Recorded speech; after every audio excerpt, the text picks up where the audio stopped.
The Odyssey, Book 12, The Cattle of the Sun.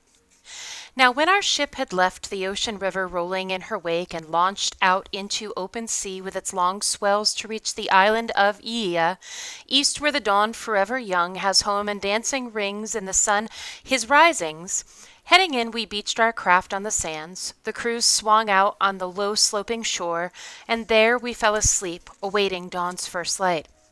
As soon as dawn with her rose-red fingers shone again, I dispatched some men to Circe's halls to bring the dead Elpenor's body.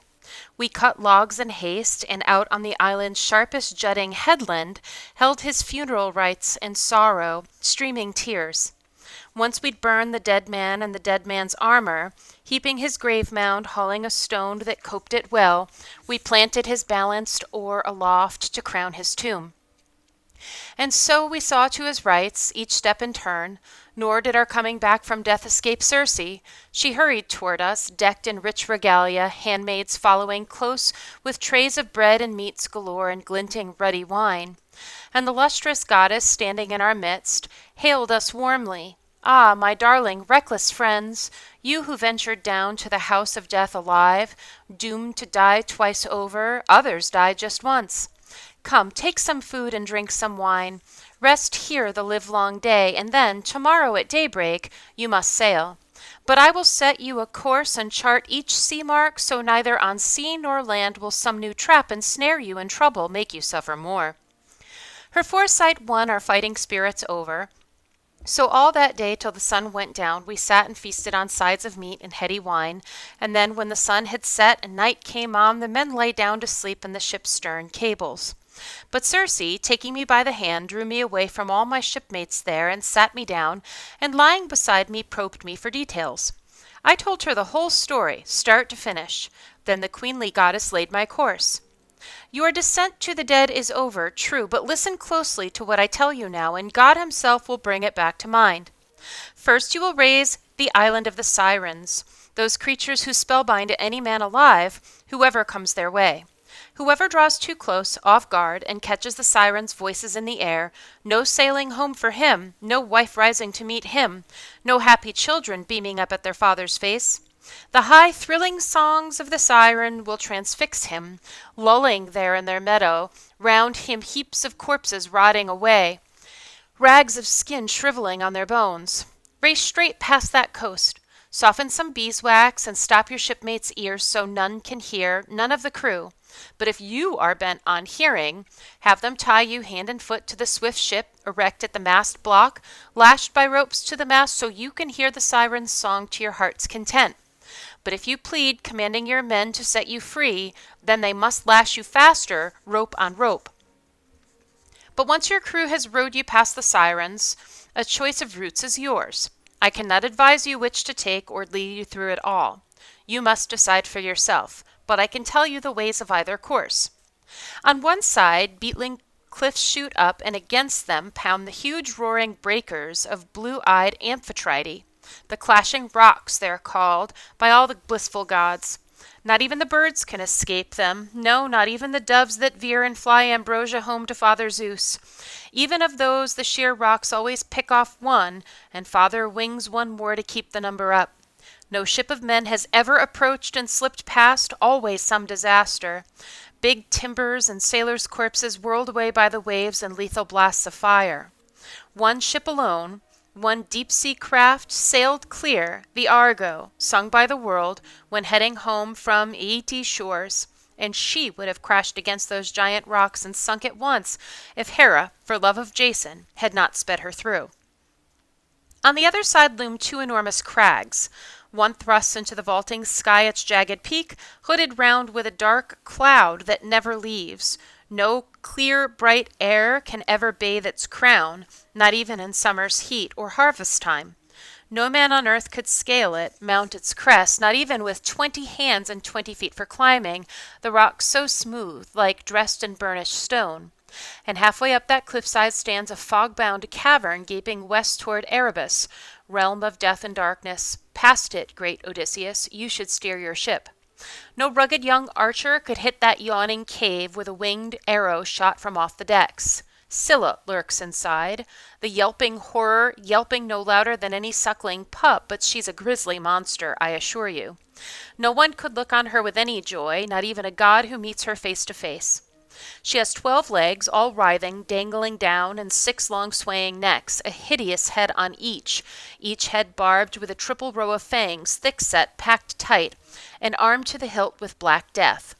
Holed up in the cavern's bowels from her waist down, she shoots out her heads out of that terrifying pit, angling right from her nest, wildly sweeping the reefs for dolphins, dogfish, or any bigger quarry she can drag from the thousands Amphitrite spawns and groaning seas. No mariners yet can boast they've raced their ship past Scylla's lair without some mortal blow.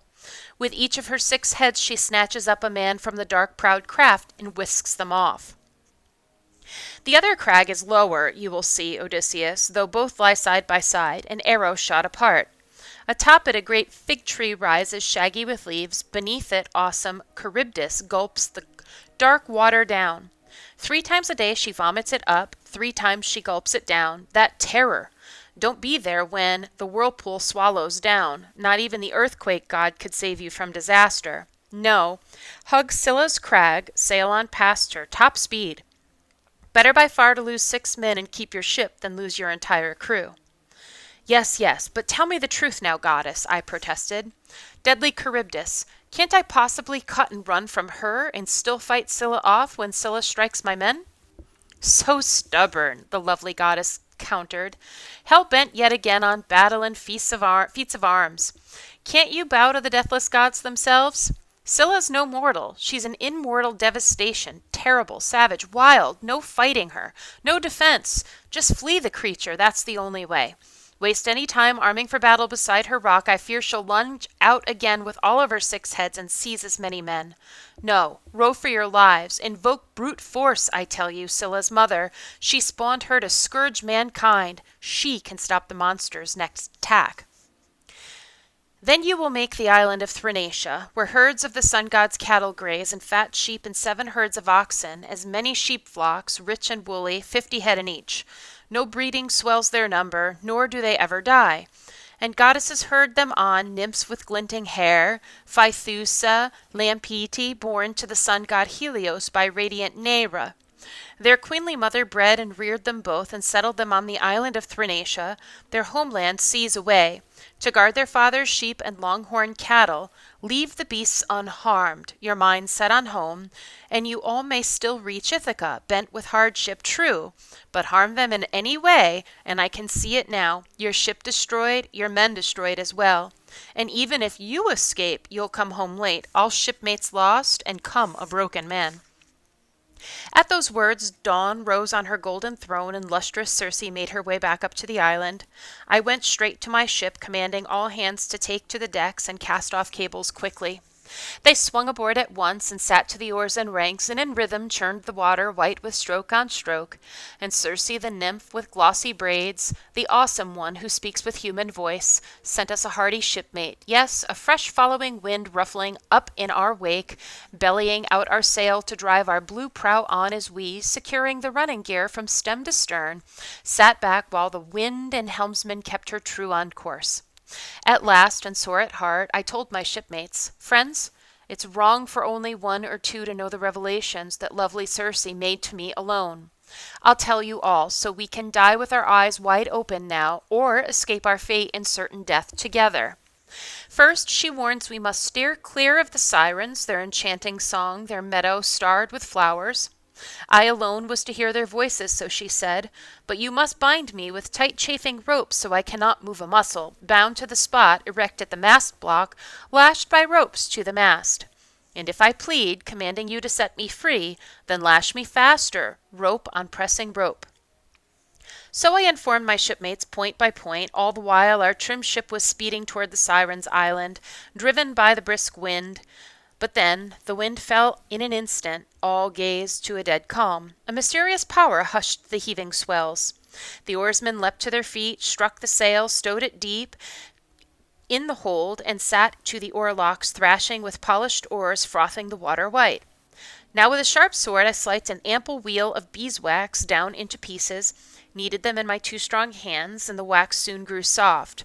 worked by my strength and Helios's burning rays, the sun at high noon, and I stopped the ears of my comrades one by one. They bound me hand and foot in the tight ship, erected the mast block lashed by ropes to the mast, and rowed and churned the white cap stroke on stroke. We were just offshore as far as a man's shout can carry, scudding close when the Sirens sensed at once a ship was racing past, and burst into their high-thrilling song. Come closer, famous Odysseus, Achaea's pride and glory. Moor your ship on our coast so you can hear our song. Never has any sailor passed our shores in his black craft until he has heard the honeyed voices pouring from our lips. And once he hears to his heart's content sails on, a wiser man. We know all the pains that the Greeks and Trojans once endured on the spreading plain of Troy when the gods willed it so. All that comes to pass on the fertile earth, we know it all. So they sent their ravishing voices out across the air, and the heart inside me throbbed to listen longer. I signaled the crew with frowns to set me free. They flung themselves at the oars and rowed on harder. Perimedes and Eurylochus springing up at once to bind me faster with rope on chafing rope. But once we'd left the Sirens fading in our wake, once we could hear their song no more, their urgent call, my steadfast crew was quick to remove the wax I'd used to seal their ears, and loosed the bonds that lashed me. We'd scarcely put that island astern when suddenly I saw smoke and heavy breakers, heard their booming thunder. The men were terrified. Oar blades flew from their grip, clattering down to splash in the vessel's wash. She lay there, dead in the water, no hands to tug the blades that drove her on. But I strode down the decks to rouse my crewmen, halting beside each one with a bracing, winning word. Friends, we're hardly strangers at meeting danger, and this danger is no worse than what we faced when Cyclops penned us up in his vaulted cave with crushing force. But even from there my courage, my presence of mind, and tactics save us all. And we will live to remember this some day, I have no doubt. Up now, follow my orders, all of us work as one. You men at the thwarts, lay on with your oars and strike the heaving swells, trusting that Zeus will pull us through these straits alive. You, helmsman, here's your order. Burn it in your mind. The steering oar of our rolling ship is in your hands. Keep her clear of that smoke and surging breakers. Head for those crags, or she'll catch you off guard. She'll yaw over there. She'll plunge us all in ruin. So I shouted. They snapped to each command. No mention of Scylla, how to fight that nightmare. For fear the men would panic, desert their oars, and huddle down and stow themselves away. But now I cleared my mind of Circe's orders, cramping my style, urging me not to arm at all. I donned my heroic armor, seized long spears in both my hands, and marched out on the half-deck, forward, hoping from there to catch the first glimpse of Scylla, ghoul of the cliffs, swooping to kill my men.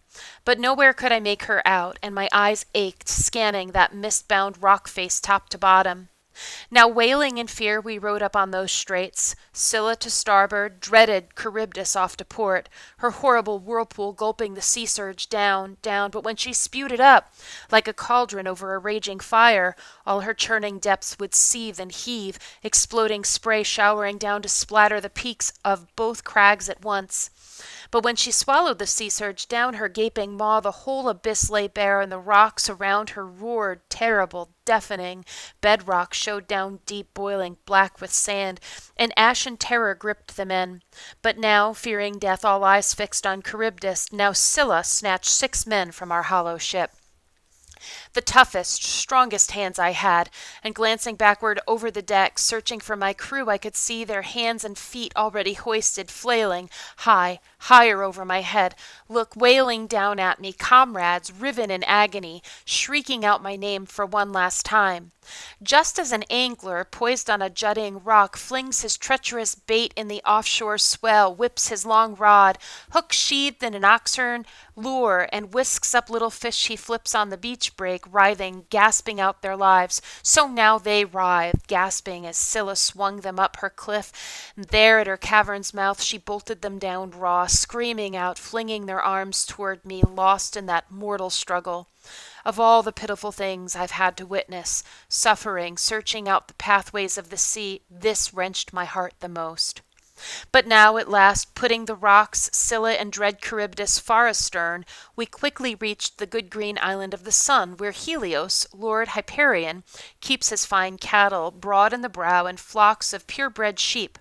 Still aboard my black ship in the open sea, I could hear the lowing cattle driven home, the bleating sheep, and I was struck once more by the words of the blind Theban prophet Tiresias and Aeaean Circe too. Time and again they told me to shun this island of the sun, the joy of man. So I warned my shipmates gravely, sick at heart. Listen to me, my comrades, brothers in hardship. Let me tell you the dire prophecies of Tiresias and Aeaean Circe too. Time and again they told me to shun this island of the sun, the joy of man. Here they warned the worst disaster awaits us. Row straight past these shores, race our black ship on. So I said, and the warnings broke their hearts. But Eurylochus waded in at once, with mutiny on his mind. You're a hard man, Odysseus, your fighting spirit stronger than ours, your stamina never fails. You must be made of iron, head to foot. Look, your crew's half dead with labor, starved for sleep, and you forbid us to set foot on land, this island here washed by the waves where we might catch a decent meal again? Drained as we are, night falling fast, you'd have us desert this haven and blunder off into the mist-bound seas?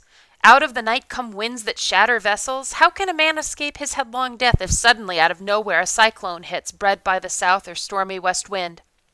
They're the gales that tear a ship to splinters. The gods, our masters, willing or not it seems. No, let's give way to the dark night, set out our supper here, sit tight by our swift ship, and then at daybreak board and launch her, make for the open sea. So Eurylochus urged, and shipmates cheered. Then I knew some power was brewing trouble for us. So I let fly with an anxious plea. Eurylochus, I'm one against all. The upper hand is yours. But swear me a binding oath, all here, that if we come on a herd of cattle or fine flock of sheep, not one man among us, blind in his reckless ways, will slaughter an ox or ram. Just eat in peace, content with the food immortal Circe gave us. They quickly swore the oath that I required, and once they'd vowed they'd never harm the herds, they moored our sturdy ship in the deep, narrow harbor close to a fresh spring, and all hands disembarked and adeptly set about the evening meal. Once they'd put aside desire for food and drink, they recalled our dear companions, wept for the men that Scylla plucked from the hollow ship and ate alive, and a welcome sleep came on them in their tears. But then, at the night's third watch, the stars just wheeling down, Zeus, who marshals the storm clouds, loosed a ripping wind, a howling demonic gale, shrouding over in thunderheads the earth and sea at once. And night swept down from the sky. When young Dawn with her rose-red fingers shone once more, we hauled our craft ashore, securing her in a vaulted cave where nymphs have loosely danced rings and hold their sessions. There I called a muster, warning my shipmates again. Friends, we've food and drink aplenty aboard the ship. Keep your hands off all these herds, or we will pay the price. The cattle, the sleek flocks, belong to an awesome master, Helios, god of the sun, who sees all, hears all things. So I warned, and my headstrong men complied, but for 1 whole month the south wind blew non-stop. No other wind came up, none but the south-southeast. As long as our food and ready wine held out, the crew, eager to save their lives, kept hands off the herds. But then, when supplies aboard had all run dry, when the men turned to hunting, forced to range for quarry with twisted hooks, for fish, birds, anything they could lay their hands on, hunger racked their bellies. I struck inland, up the island, there to pray to the gods. If only one might show me some way home. Crossing into the heartland clear of the crew, I rinsed my hands in a sheltered spot, a windbreak. But as soon as I'd pray to all the gods who rule Olympus, down on my eyes they poured a sweet, sound sleep. As Eurylochus opened up his fatal plan to friends. Listen to me, my comrades, brothers in hardship.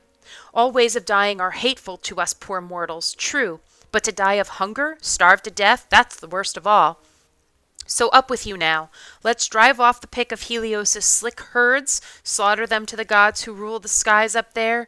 If we ever make it home to Ithaca, native ground, erect at once a glorious temple to the sun god, line the walls with hordes of dazzling gifts. But if the sun god, inflamed for his longhorn cattle, means to wreck our ship and the other gods pitch in, I'd rather die at sea with one deep gulp of death than die by inches on this desolate island here. So he urged, and shipmates cheered again. At once they drove off the sun god's finest cattle close at hand. Not far from the blue-prowed ship they grazed, those splendid beasts with their broad brows and curving horns. Surrounding them in a ring, they lifted prayers to the gods, plucking fresh green leaves from a tall oak for the rite, since white strewing barley was long gone in the ship. Once they'd prayed, slaughtered and skinned the cattle, they cut the thigh bones out, they wrapped them round in fat, a double fold, sliced clean and topped with strips of flesh. And since they had no wine to anoint the glowing victims, they made libations with water, broiling all the innards, and once they'd burned the bones and tasted the organs, hacked the rest into pieces, piercing them with spits. That moment, soothing slumber fell from my eyes, and down I went to our ship at the water's edge. But on my way, nearing a long-beaked craft, the smoky savor of roasts came floating up around me. I groaned in anguish, crying out to the deathless gods, "Father Zeus, the rest of you blissful gods who never die, you with your fatal sleep, you lulled me into disaster. Left on their own, look what a monstrous thing my crew concocted." Quick as a flash with her flaring robes, Lampetes sped the news to the sun god on high that we had killed his herds, and Helios burst out in rage to all the immortals. "Father Zeus, the rest of you blissful gods who never die, punish them all, that crew of Laertes' son Odysseus. What an outrage! They killed my cattle, the great joy of my heart, day in, day out, when I climbed the starry skies and when I wheeled back down from the heights to touch the earth once more. Unless they pay me back in blood for the butchery of my herds, down I go to the house of death to blaze among the dead." But Zeus, who marshals the thunderheads, insisted, "Son, you keep on shining among the deathless gods and mortal men across the good green earth. And as for the guilty ones, why, soon enough on the wine-dark sea, I'll hit their racing ship with a white-hot bolt. I'll tear it to splinters." Or so I heard from the lovely nymph Calypso, who heard it herself, she said, from Hermes, god of guides. As soon as I reached our ship at the water's edge, I took the men to task, upbraiding each in turn, but how to set things right. We couldn't find a way, the cattle were dead already, and the gods soon showered us all some fateful signs. The hides began to crawl, the meat, both raw and roasted, bellowed out on the spits, and we heard a noise like a moan of lowing oxen. Yet 6 more days my eager companions feasted on the cattle of the sun, the pick of the herds they'd driven off, but then, when Cronian Zeus brought on the 7th day, the wind in its ceaseless raging dropped at last, and stepping the mast at once, hoisting the white sail, we boarded ship and launched her, made for open sea. But once we'd left that island in our wake, no land at all in sight, nothing but sea and sky, then Zeus, the son of Cronus, mounted a thunderhead above our hollow ship, and deep went black beneath it. Nor did the craft scud on much longer. All of a sudden, killer squalls attacked us, screaming out of the west. A murderous blast, shearing the 2 forestays off so the mast toppled backward, its running tackle spilling into the bilge. The mast itself went crashing into the stern. It struck the helmsman's head and crushed his skull to pulp, and down from the deck the man flipped like a diver. His hardy spirit left his bones behind. Then, in the same breath, Zeus hit the craft with a lightning bolt and thunder. Round she spun, reeling under the impact, filled with reeking brimstone, shipmates pitching out of her, bobbing around like seahawks swept along by the whitecaps past the trim black hull. And the god cut short their journey home forever. But I went lurching along our battered hulk till the sea surge ripped the plankings from the keel, and the waves swirled it away, stripped bare, and snapped the mast from the decks. But a buckstay made of bull's hide still held fast, and with this I lashed the mast and keel together, made them one, riding my makeshift raft as the wretched gale winds bore me on and on. At last the west wind quit its wild rage, but the south came on at once to hound me even more, making me double back my route toward cruel Charybdis. All night long I was rushed back, and then at break of day I reached the crag of Scylla and dire Charybdis's vortex, right when the dreadful whirlpool gulped the salt sea down. But heaving myself aloft to clutch at the fig tree's height, like a bat I clung to its trunk for dear life. Not a chance for a good firm foothold there, no clambering up it either. The roots too far to reach, the boughs too high overhead, huge swaying branches that overshadowed Charybdis. But I held on, dead set, waiting for her to vomit my mast and keel back up again. Oh, how I ached for both, and back they came, late but at last, at just the hour a judge at court who settled the countless suits of brash young claimants rises, the day's work done, and turns home for supper. That's when the timbers reared back up from Charybdis.